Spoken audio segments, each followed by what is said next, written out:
पुराने जमाने की बात है। किसी गांव में मोहन नाम का एक लड़का रहता था। वह बहुत शैतान था। हर दिन उसकी शिकायतें उसके माता पिता को सुनने को मिलती।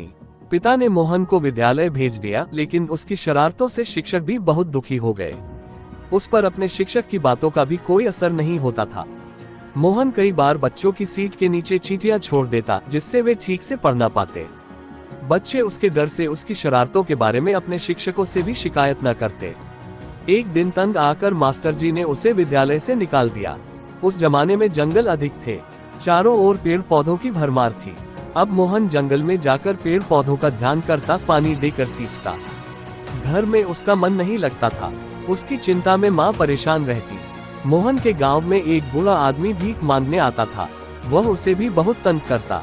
कभी उसका थैला छीनकर उसमें रखी रोटी निकालकर जानवरों को खिला देता, तो कभी बूढ़े पर पानी डाल देता।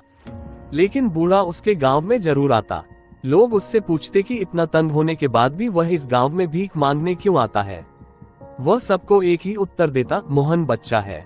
बच्चे शरारत नहीं करेंगे तो क्या हम बड़े लोग करेंगे। उसकी बात सुनकर लोग चुप हो जाते। इस प्रकार कई महीने बीत गए। एक दिन मोहन किसी गांव से आ रहा था। उसे घर पहुंचने की जल्दी थी। किसी किसान ने अपनी फसल की रक्षा के लिए नागफनी की बाड़ लगा रखी थी। रास्ते में नागफनी के कांटे गिरे हुए थे। उसकी नजर उन कांटों पर पड़ी। उसने सोचा कि वह एक दो नागफनियों को लेकर रास्ते पर डाल दे तो बड़ा मजा आएगा।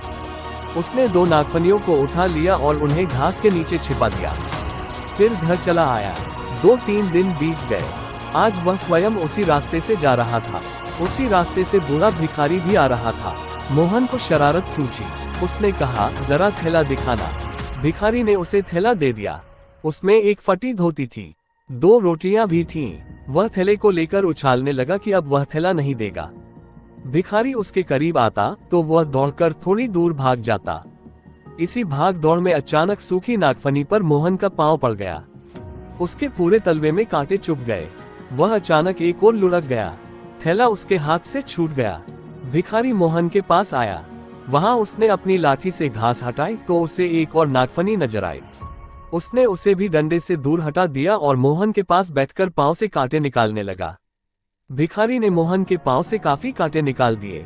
फिर भी कुछ कांटे उसके पांव में चुभे ही रह गए। भिखारी ने उसे सहारा देकर खड़ा किया। मोहन ने कहा, मैं घर नहीं जाऊंगा। छाया में बैठकर तलवे के सारे कांटे निकालूंगा, तब घर लौटूंगा।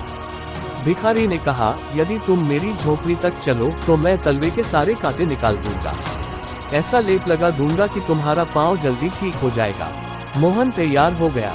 भिखारी उसे अपने कंधे का सहारा देकर झोपड़ी तक ले आया। फर्श पर एक फटी पुरानी दरी और कंबल का टुकड़ा बिछा हुआ था। उसी पर उसने मोहन को लिटाया। पानी गर्म कर उसका पांव धोया। फिर कांटे निकालकर पैर पर जड़ी बूटी का लेप कर दिया। मोहन को लेप से बहुत राहत मिली और वह सो गया।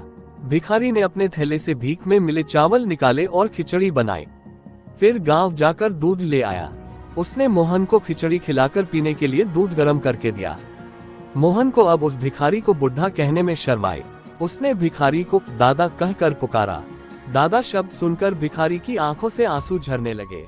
मोहन ने चकित होकर पूछा, तुम रो क्यों रहे हो। नहीं बेटा, कोई बात नहीं है।